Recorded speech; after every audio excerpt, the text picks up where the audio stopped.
Framtíðin hins vegar óráðin. Með allri sinni óvissu og áskorunum felur hún í sér fyrirheit nýjar upplifanir og möguleika, hún vekur forvitni og þrár, hún forsenda framfara og nýrra tækifæra.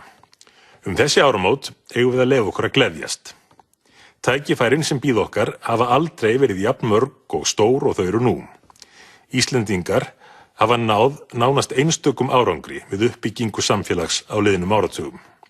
Sum ár hafa skilað okkur lengra fram á veginn en önnur, en á heildina litið saga íslenska lýðveldisins einstök framfarasaga. Það nánast sama hvaða alþjóðlegu samanburðarlistar eru skoðaðir. Það sem lagt mat á lönd eftir hlutum á borð við jafnrétti, lífsgæði, öryggi, heilbrigðisþjónustu, læsi eða langlífi, alls staðar Ísland á meðal þeirra efstu.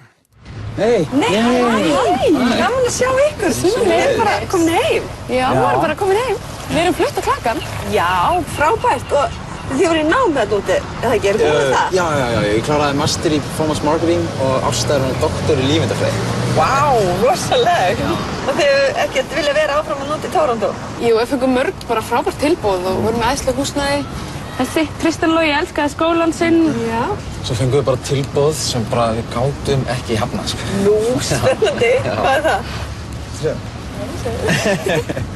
Ok, við fengum svona bæði framtíðarstarf í nýju áburðarverksmiðjunni. Ég verð á Símanum og Addi verður verkstjóri á færibandi.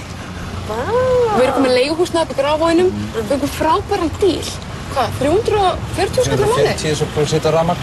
Þessi er komin á biðlista á leikskóla í Vesturbænum og þetta bara beint á biðlista. Þetta bara draumur. Ekki klíp mig, ég vil ekki vakna. Æðislega, gangi ykkur rosa vel. Já, takk. Bye.